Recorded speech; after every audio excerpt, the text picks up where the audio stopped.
All right, my friends, welcome to Track Plus Week 1.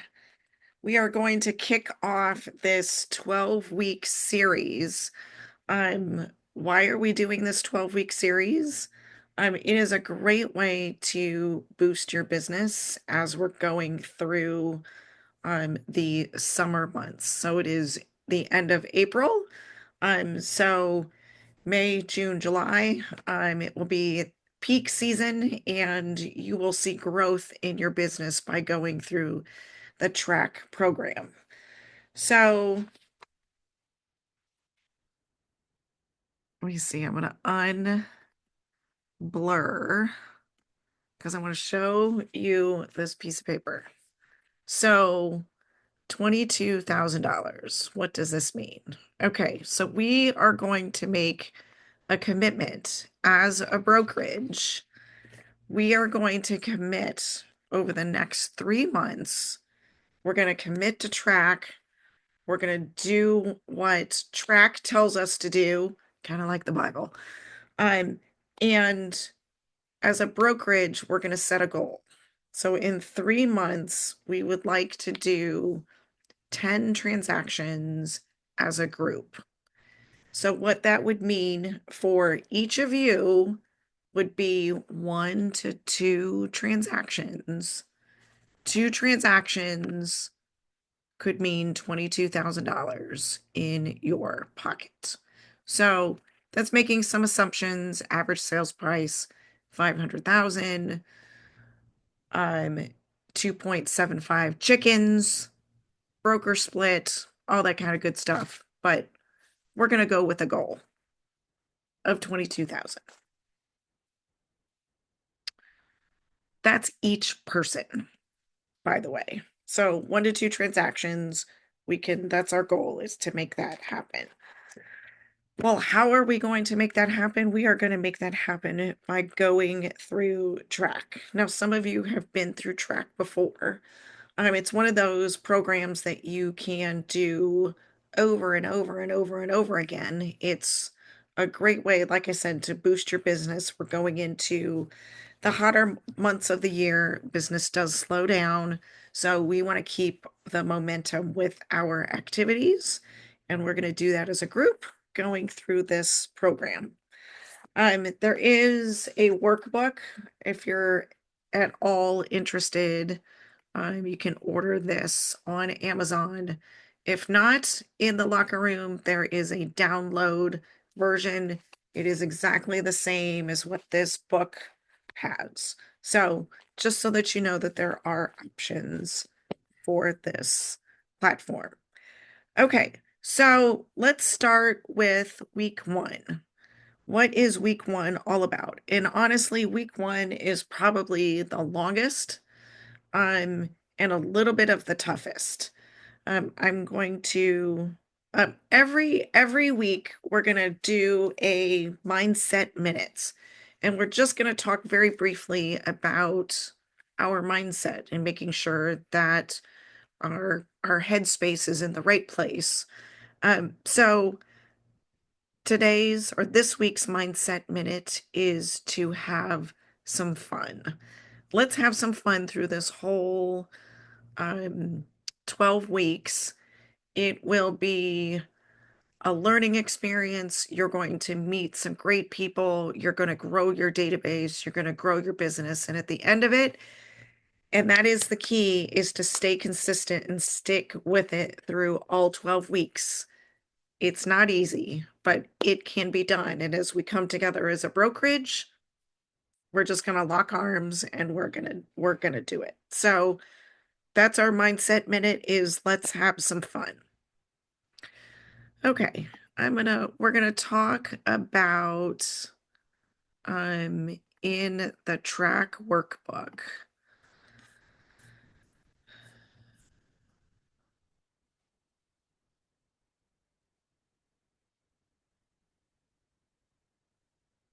This is week 1. And talking about your job description as a realtor.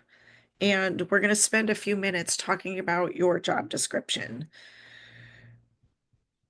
Your job description is an overview of your job. Your job as a real estate agent, of course, is to help your clients buy and sell homes, but that's 20% of it.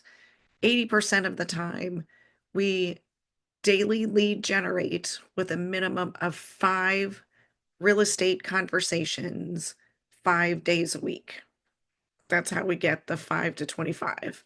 5 conversations a day, 5 days a week. You have 20 by the end of the week, you'll have 25 conversations with people about real estate.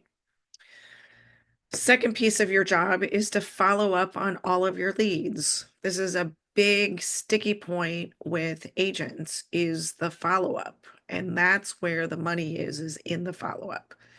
You can't expect clients to follow up with you. You have to follow up with them. Third thing is setting appointments with buyers, sellers, and core advocates. That's the core of your job, is getting face-to-face, belly-to-belly with those contacts. Fourth is negotiating contracts. Fifth is role play and practice scripts. This is a key part of your job description. And then lastly is reporting your activities and your results. So this is your financial reporting. This is your P&L. This is your balance sheet. How much, what were your commissions? What was your expenses? What's your net profit? So that's what that piece is. What does it take to be a real estate agent, a realtor? You need to have a strong work ethic, and you need to be motivated by a strong desire to succeed, which is knowing your big why, which we are going to talk about that a little bit today, and a drive to accomplish the goals that you have set for yourself.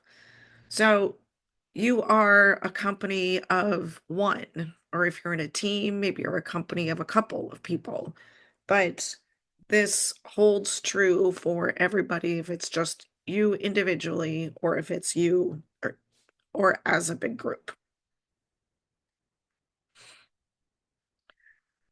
Commit to this. Know what this is, know what your role is, know what your job is, and whether you're working for yourself or you're working for somebody else, you want to make sure that you do a good job, you do your job well.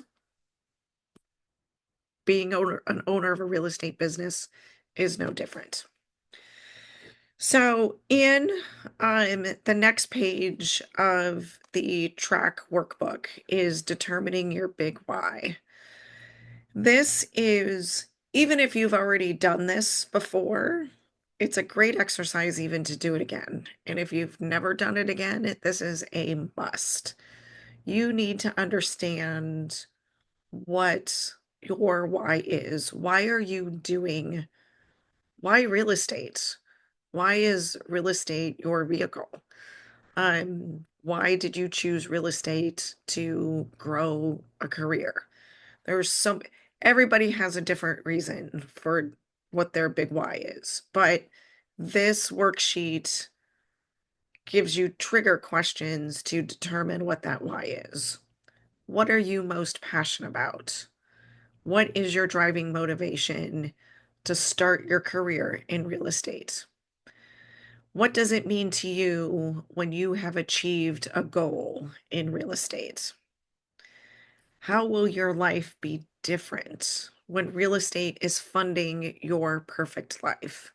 Think about that one. That's a big one. I mean, this is where we kind of come into some lofty goals. Is it freedom, flexibility, financial freedom, time freedom? What is it? Maybe your goal is that you want to be able to own a house on a beach. And the only way that you're going to be able to fund that is by having a career in real estate. Whatever it means to you, let's put it down here. What opportunities could open up for you when you're realizing your fullest potential? Who else will be impacted when you are achieving your goals? Your friends, your family. Who's your core team, if you will? And then from that, you can determine what your big why is. And I really want you to, if you've done this before, I want you to go back and revisit it. Make sure that it is still applies today. For the most part, it should if it's well written. But if you haven't written it, go through this exercise. So many agents just chase the dollar and they lose sense of the real purpose and the reason why that they're in this real estate business. So once you've determined that, there's a few follow-up questions. Distractions, obstacles, limiting beliefs. What can get in your way from accomplishing your goals? You might be seeing some of these things right now. So let's jot those down. Even things that you could happen, possibly happen. Let's just, jot those down. With those, what is your plan to prevent those from stopping you? So, how are you just going to move all of those obstacles out of the way to keep you driven and keep you focused on what your goals are?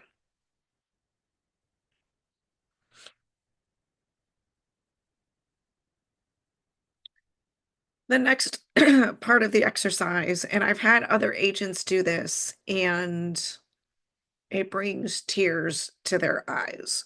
So, you're going to write letters to your family. If you've already done this, go back and review what you've written. You're going to write a success letter. You're going to write an apology letter. So the success letter reads something like this: Dear friends and family, we made it. We have launched a successful real estate career.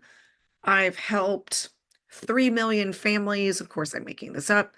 3 million families.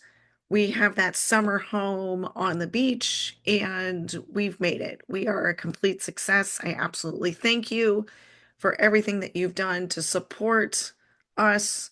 Let's go have some fun. The next piece is the apology letter. What if you don't stick to your goals? What if you don't have 25 conversations a day with people about real estate? What if you just say, oh, I don't think that's important. I'm just going to go post on social media. Think about that and writing that apology to your family of why this real estate adventure did not succeed.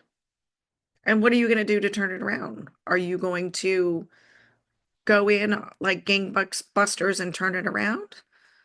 Or you're going to go back to a 9 to 5 job? So this is the tough one. Think about it, because your success is going to be determined on the level of effort, energy that you put into this business. Nobody's going to give it to you. You actually have to go out and get it.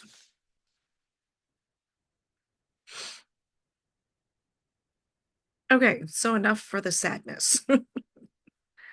So next we're going to talk about the 5 to 25, what it is. The 5 to 25 challenge. I'm going to go back to the workbook. There is a page in the workbook.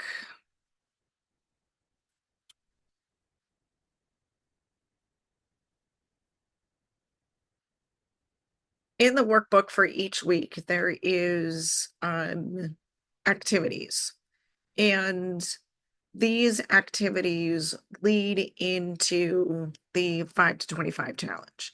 So updating your calendar, we're going to do some time blocking, making sure that you're spending the right amount of time on what you're supposed to be doing, making a minimum of 25 contacts or 5 contacts a day. That's the 5 to 25 challenge. In the workbook, I know it's sideways right now, so if we all turn our heads to the side, we're going to look at it. But it's an activity tracker. So you can use this in your book. You can, or if you have the download version, you can print it out for one sheet for the week.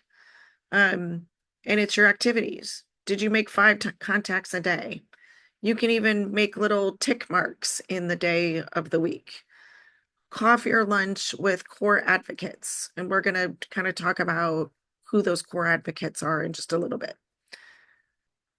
We're going to utilize our social media. So either Facebook or Instagram. That is 100. Remember, Facebook and Instagram, that is a database. So that is a way to have conversations on social media. Handwritten notes and making sure that you're doing your script practice. The activity tracker also gives you the ability to track any appointments, any buyer agreements that you've had signed, any listing appointments. So you actually can keep track of your business on this activity tracker as we go along each week. So the 5 to 25 challenge. What is it? It is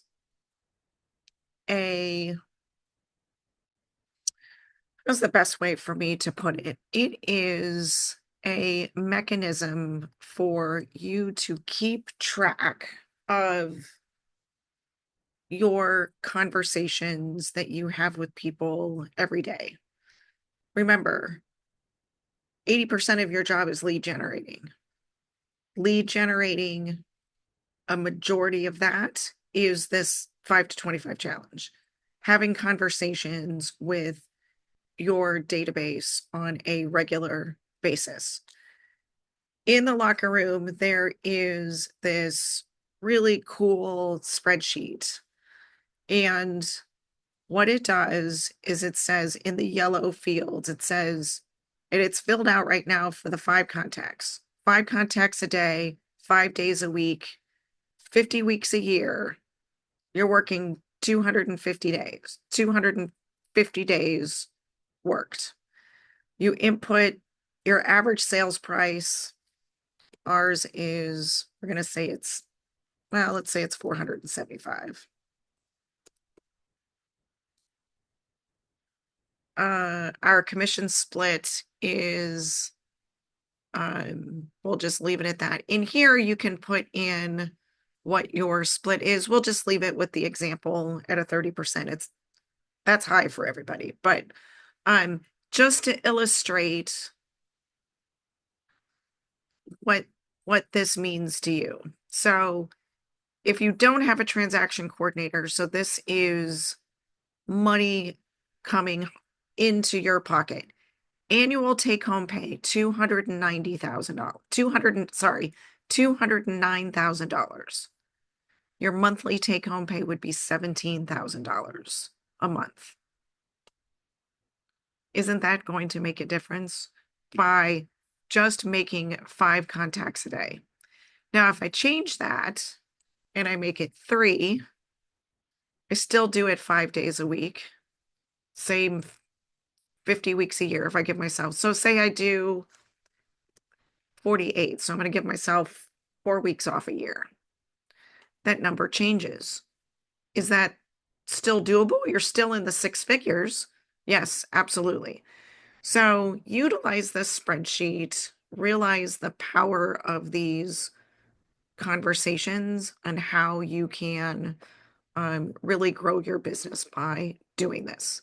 And if you're not doing it, what does that mean? Well, it looks like you're in the hole. It's probably not the best example, but anyway, it's the 5 to 25 challenge is very, very powerful. Okay, so we're going to talk about building your database.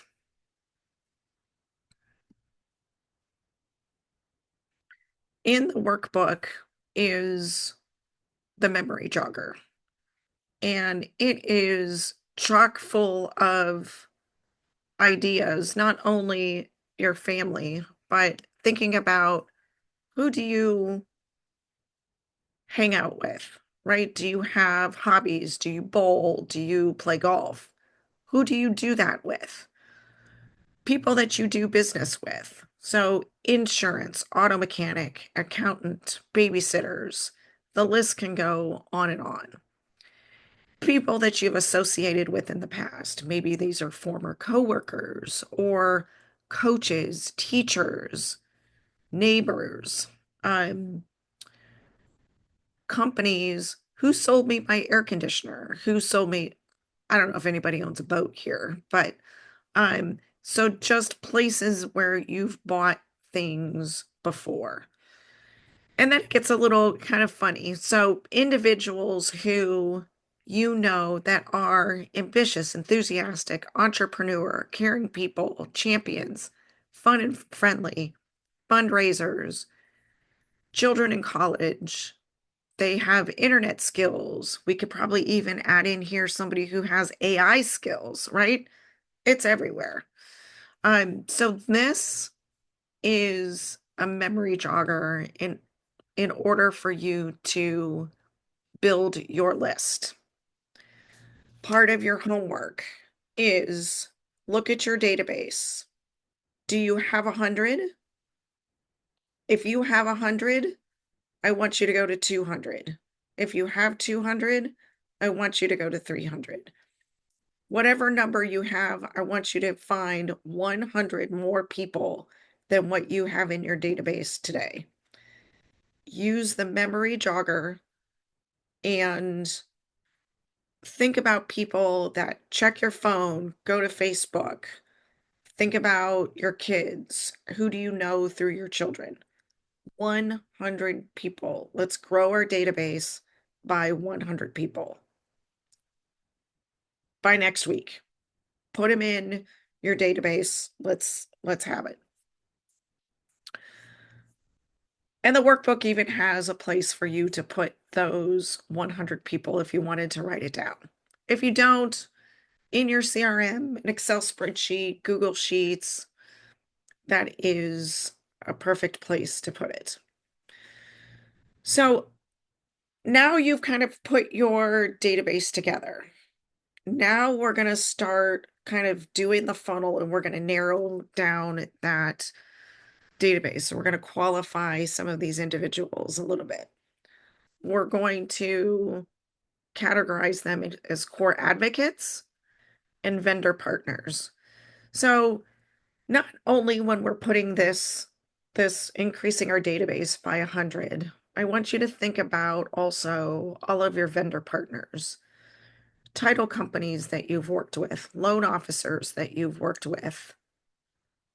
Maybe you don't have an insurance agent as a vendor partner. Let's go find a couple. You can put people in your database even if you haven't met them yet, because we're going to have actions and activities where we're going to introduce ourselves to them. So in the track book, there is a list of 25 vendor partners in here. These are suggestions of vendor partners. I definitely, loan officers, insurance agents, contracting companies. So it's like a general contractor, roofing company, inspection companies, home warranty, title company I mentioned, an appraiser, landscaping companies. And these are all vendors that are in real estate or are kind of tied to the housing industry. Car salesperson, I don't think you need it. Don't worry about finding a car salesman. You can find somebody else to kind of fill in that gap. You don't have to have 25 either. I've gone through this exercise and I have a good solid 15. That is okay. But we can put together stretch goals of people that we haven't met, that we want to meet, that we want to put into our database. Core advocates. This group is everybody else, right? So these are going to be people that you are going to lean in on who's going to be able to refer you. So most obvious is friends, family, past clients. I got a referral today from a past client, somebody who wants me to help their mother find a rental. It's not till next year, but I was top of mind. So those are people that you want to put in for your core advocates, people that are going to refer you business.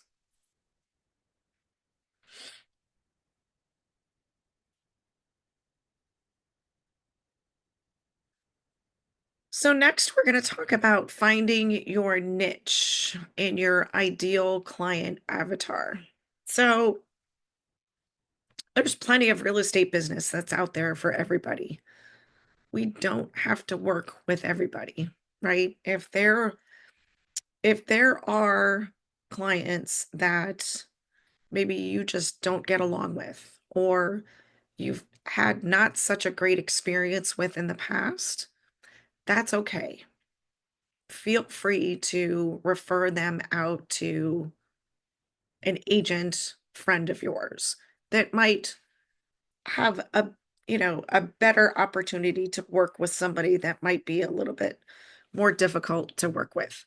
That is absolutely okay to do. You don't have to work with everybody. Now, with that being said, who do you want to work with? Who is your niche market?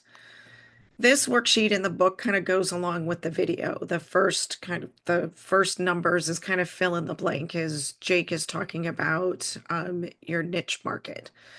But the idea here is you want to narrow down the people that you want to work with. Not only the people, but when you think about this, think about if there are areas of town and neighborhoods that you want to specialize in. Take that into consideration when you're putting together your client avatar, if you will. So this might be first-time home buyers. It might be relocation. It might be the senior community. It might be upsizers, downsizers. Maybe you just want to work with moms. And as well as I do, moms are the ones that make a majority of the household decisions. So maybe that's just your niche. That is perfect. Military community. Um, and maybe you just want to work with the business community or first responders. Whatever that is, this worksheet will help you put together what that population of people, what their goals are, what their values are. Think about things that they like to do. What podcasts do they listen to? What magazines do they read? What seminars do they do? Do they gravitate to a particular social media account? You could possibly even take it a step further is what is their political affiliation? What is their religious affiliation? Um, that could be a niche as well. So maybe you just want to follow, or you want your client avatar to be people that you go to church with, and that's all that you want to work with is just your church community, uh, which is um beautiful, if you will. So in this worksheet, it also gives some more examples of a possible niche. So for the most part, we are all residential. Luxury, I didn't mention. New homes. There are agents that just work with new home communities. That's all that they do. It is a great business. It's a great way to grow your real estate business. Um, Vacation homes for sale by owners, expireds, investors. We don't have hardly any foreclosures or short sales anymore. So 08, 09, yes, you could focus your business on that, but right now there's not much of a market for that.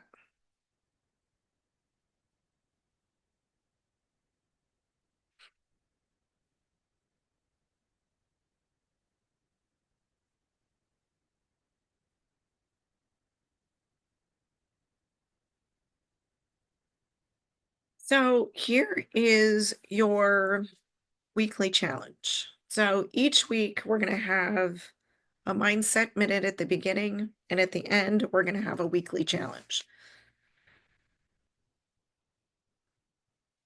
Not only to grow your database by 100, but also to reach out to your top MVPs and schedule 2 meetings, coffee, lunch, a Zoom call, a phone call, 2 conversations with your top MVPs a week over the next 4 weeks. So at the end of the 4 weeks, you will have had 4 appointments with your top MVPs. But you got to identify who those MVPs are. And with that, we wrap up week 1 of track. Next week, track is week 2 is time management. So just kind of think about kind of the order of progression. So we're building our database, right? So next week we're going to talk about time management. We all have busy lives, busy things, and we want to make sure that we can focus our time and energy on these important things in order for us to grow our business. And we will do that with some time management strategies. Until next week, have a good week.